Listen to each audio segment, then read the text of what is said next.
8h37, Bruno Retailleau est avec nous. Bruno Retailleau, bonjour. Bonjour Jean-Jacques Bourdin. Je rappelle que vous êtes sénateur, que vous êtes le président des sénateurs Les Républicains.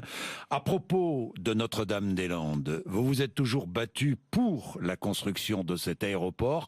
C'est terminé, la décision a été prise. Vous avez employé 3 mots hier. Capitulation, renoncement, abandon. Est-ce que vous employez les 3 mêmes mots ce matin ? Bien sûr, parce que la réalité n'a pas changé.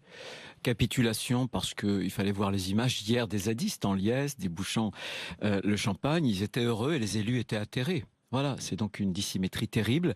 La capitulation, c'est la victoire des zadistes, donc la victoire de la violence. On sait en France qu'on peut arrêter n'importe quel projet, même lorsque ce projet a fait l'objet d'une consultation publique, 179 décisions de justice. Donc capitulation, la violence a payé. Renoncement, c'est le renoncement d'Emmanuel Macron. Je vous avais dit ici que j'étais à quelques mètres de lui le 6 avril quand il avait dit « Je prends l'engagement, je respecterai le verdict des urnes et j'évacuerai ». Bien sûr, il se renie. Je pense que c'est un tournant. Jusqu'à présent, tout était simple pour lui. Premier test, grandeur nature. Premier échec en matière d'autorité de l'État. L'abandon, c'est l'Ouest quand même. C'est ça qui me fait mal. Vous voyez. J'y ai pensé cette nuit. On est dans une situation, parce qu'on est au bout du bout de l'Europe. On vit dans une époque qui est celle de la mobilité. Et nous, on reste avec notre problème. On sait qu'on n'aura plus à l'avenir de projets de grands aéroports. Et ça va nous amputer dans notre... 50 ans, ce projet. Vous avez 1960. Vous avez tort de le dire. Vous aviez 8 ans à l'époque. Ouais, j'étais très jeune. Pourquoi est-ce qu'il a été imaginé, ce projet? Pour faire atterrir ou décoller le Concorde? Non, c'est vrai ou faux? Non, mais c'est bien sûr que c'est faux. Je veux dire pourquoi. Alors, oui. C'est un argument qui a été ressassé par le Premier ministre, qui ne nous a pas servi. D'ailleurs, vendredi, quand je l'ai vu avec les autres élus, jamais il nous en a parlé.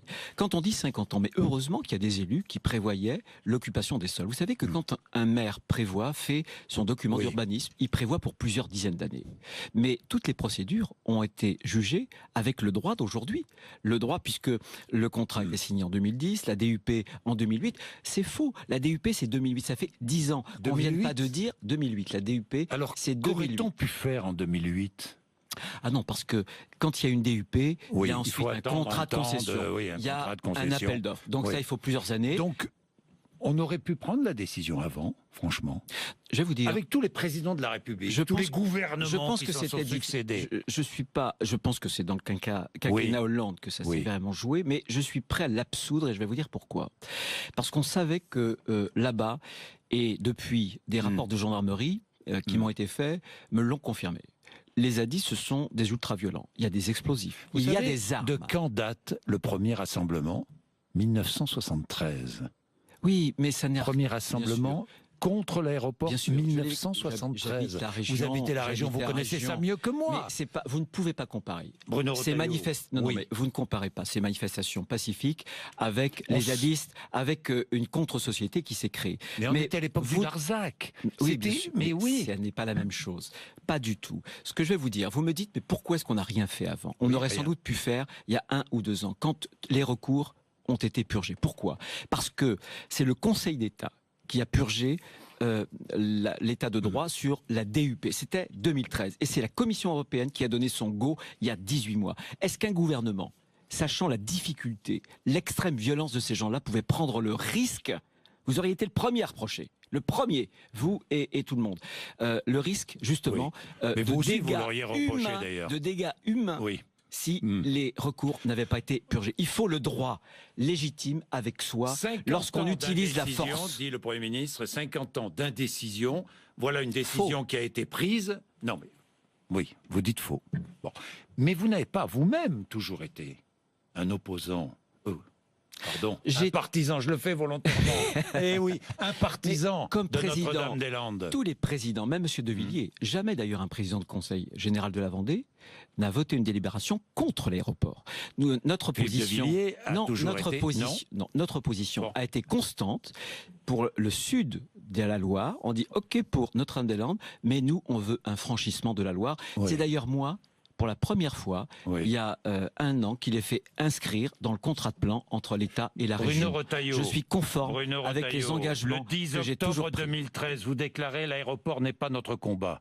C'était le 2 octobre 2013. Vous vous souvenez de parce cela? que président du département de la Vendée, Oui. je portais les intérêts généraux de la Vendée et j'avais indiqué... L'aéroport n'était pas votre combat. Mais parce qu'il est loin de la Vendée. Soudainement, il est devenu Mais pas votre du tout, combat. pas du tout. J'avais toujours indiqué, relisez les délibérations, que Alors, nous... je lis ce que vous avez déclaré. Cela n'a jamais été notre combat. Ce qui est notre combat, c'est la construction d'un nouveau pont sur la Loire pour faciliter les échanges avec le nord de la Loire. Si ce nouveau pont n'est pas construit, la Vendée s'opposera au nouvel aéroport. Eh bien, j'ai obtenu. Est-ce que ce pont a été construit? Eh bien, j'ai obtenu Est-ce qu'il a été l'inscription. construit? Jean-Jacques Bourdin, Oui. vous allez m'écouter, ou alors vous faites allez-y. l'émission tout seul. Je ne fais pas l'émission Faites tout seul. l'émission tout seul. Je vous mets face à vos contradictions. Pas du tout. La ligne des trois présidents de département, y compris de Villiers, Oui. y compris le président actuel que nous avons appelé, c'était de dire, nous, c'est vrai que Nantes-Atlantique nous arrange, on sait parfaitement qu'il n'est pas extensible. Donc, l'intérêt général, pour l'ensemble de la grande région du Grand Ouest, c'est 8 millions d'habitants, c'est la Suède, était de dire, nous, il nous faut un franchissement, il nous faut l'accès au futur aéroport. Et je suis l'homme. Vous avez en face de vous celui qui a fait inscrire dans le contrat de plan État-région, j'étais président de région, le franchissement de la Loire. Oui ou non? Dites-moi, oui ou non? Non, mais je Bah si, dites-moi oui. Oui, non, mais est-ce que ce nouveau pont sera construit? Ah ben non, parce qu'il faut beaucoup de temps. Bon. Et alors, si ce nouveau pont n'est pas construit, alors d'ailleurs, c'est la pas Vendée nécessairement s'opposera. un pont, Pourquoi c'est peut-être un tunnel posé. C'est peut-être un tunnel posé Peut-être d'ailleurs. un tunnel posé. Mais pourquoi Parce que est-ce ça que peut vous coûter ne moins vous êtes cher. pas opposé au nouvel aéroport?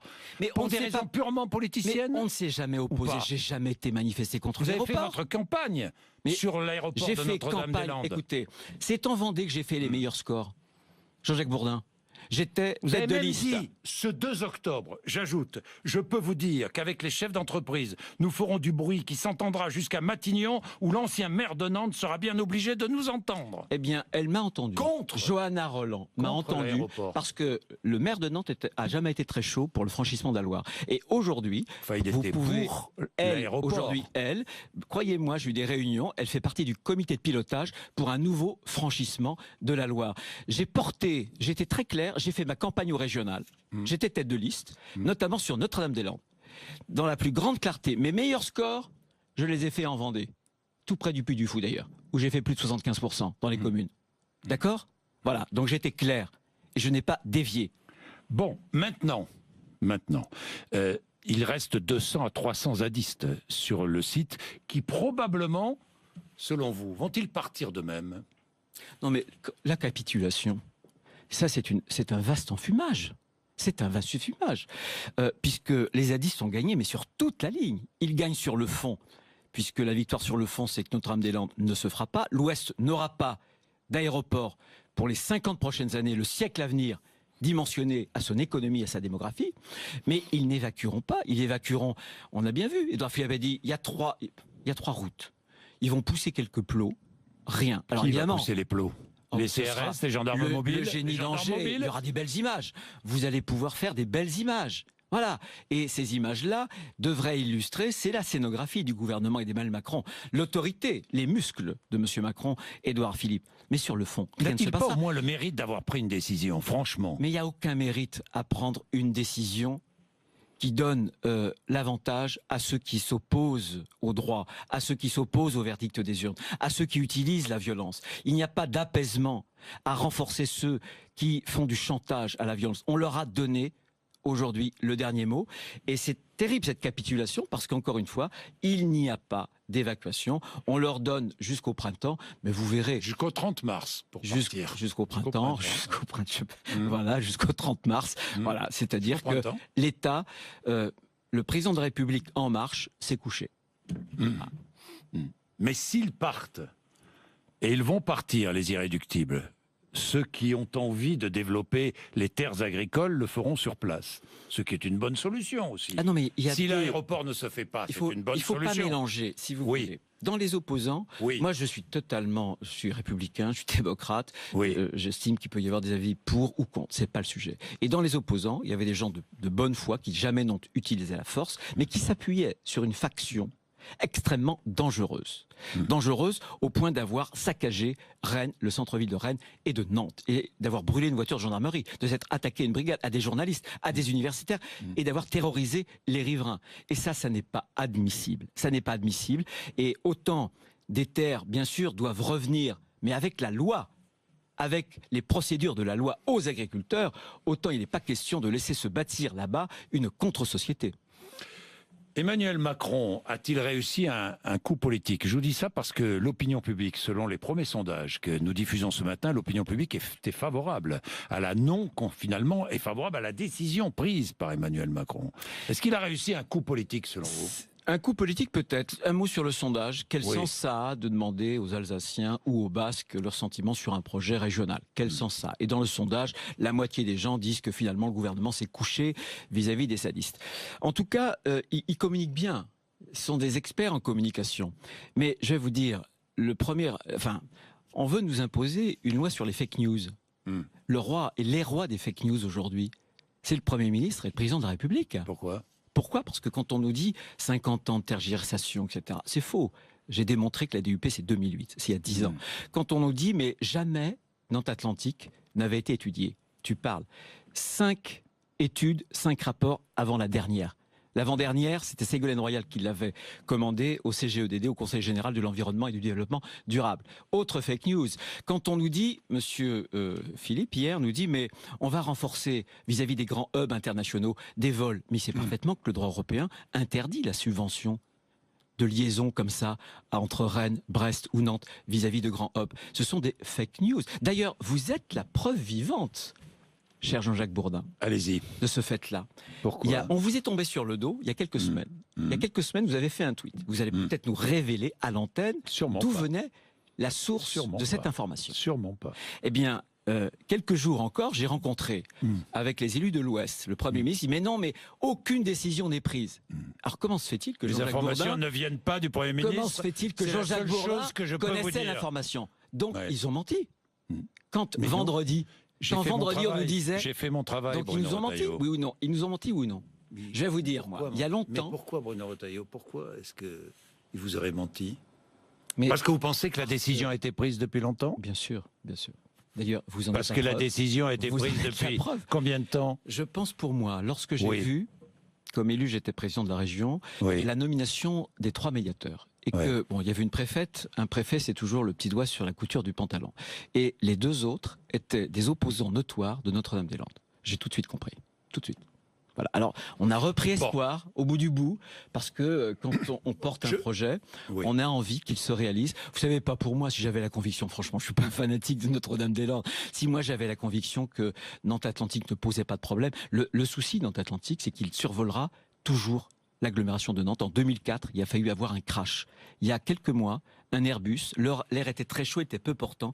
Il y a eu aussi un gros problème. On a vu un avion survoler à très basse altitude l'agglomération de Nantes. Et aujourd'hui, vous avez des dizaines de milliers de Nantais, de l'agglomération nantaise, qui sont importunés par le bruit. Ça compte, ça aussi.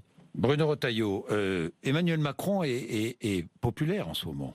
Absolument. Il est l'homme politique le plus apprécié. Je veux encore un sondage. Vous allez me dire, les sondages, bon, on va relativiser les sondages, mais tout de même, dans la durée, ça signifie quelque chose. Pourquoi, selon vous?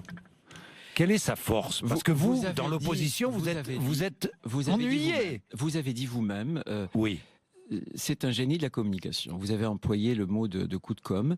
Je pense qu'il a parfaitement compris. C'est un homme de son temps. Il sait que mais il n'y a que de la communication. Il n'y a pas d'action. Il sait que gouverner, c'est d'abord communiquer plutôt que de choisir l'intérêt général. On le crédite. Je pense qu'il a eu raison. Alors, il brille aussi parce qu'il y a eu un quinquennat terme avant lui. Il brille sur le plan international. Pourquoi? Parce qu'il a une autorité. Il a une autorité que nous n'avions pas avant. Alors, il veut incarner la verticalité, ce qu'on appelle l'autorité de l'État. Là, il vient de ruiner l'autorité de l'État puisque il désigne victorieux ceux qui luttent contre l'autorité de l'État, des anarcho-violents. Simplement, la verticalité. Cette verticalité, il la met à son propre service, au service de son rayonnement, du monarque républicain. Moi, j'aimerais que cette verticalité, il puisse la mettre au service de l'intérêt général, du peuple français.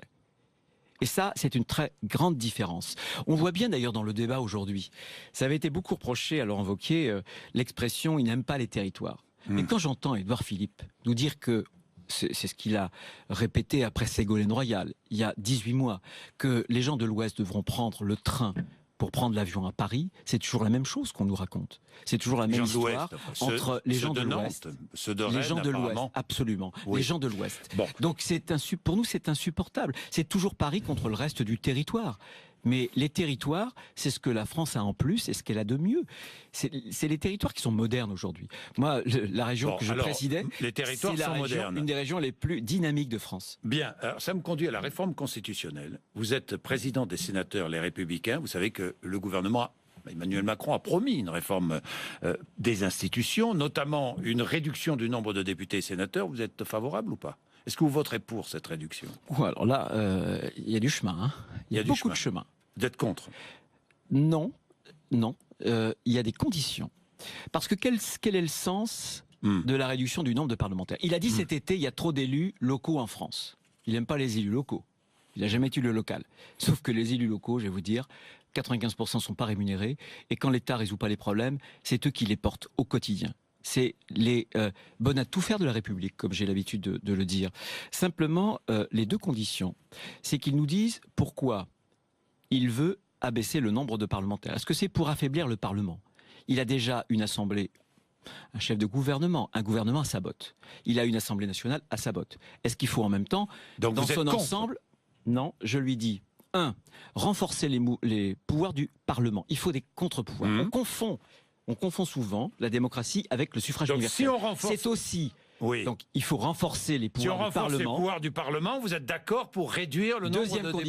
Deuxième condition, il faut que les territoires de la France que je défends périphériques ne soient pas désavantagés. Je m'explique. Si vous n'avez demain que 240 sénateurs, aujourd'hui on a 7 départements qui n'ont qu'un sénateur. Si demain vous avez une cinquantaine de départements qui n'ont plus qu'un sénateur, les territoires les plus pauvres en démographique seront les moins représentés, les villes seront les mieux représentées. Donc il faut un équilibre. Et s'il y a cet équilibre, moi je suis prêt à tendre la main. Je le dis aujourd'hui. Vous le dites aujourd'hui. 3 mandats consécutifs et pas plus.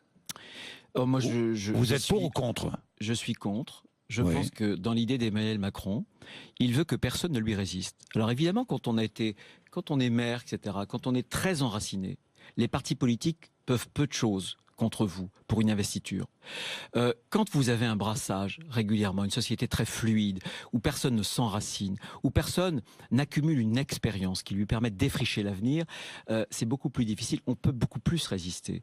Donc il faut y faire attention. Et j'observe... Donc vous ne voterez pas cette réforme constitutionnelle, je l'ai bien compris. Non, il lui faut une majorité des 3/5. Je dis il ira oui peut-être à au référendum. Condition. Je dis oui à condition.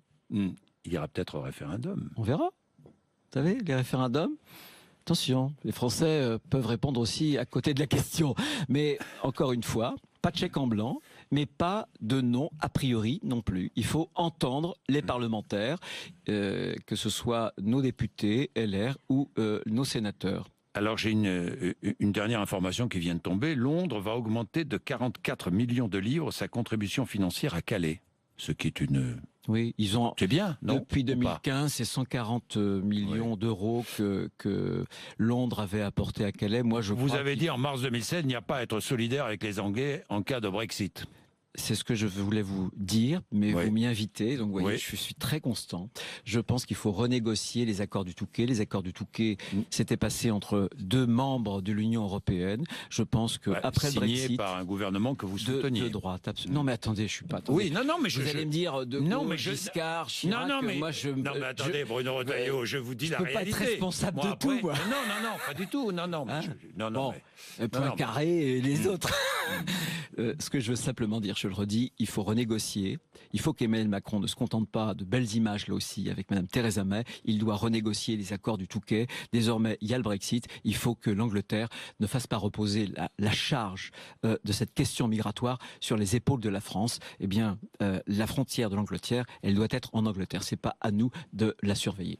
Merci Bruno Retailleau. 8h56 RMC BFM TV.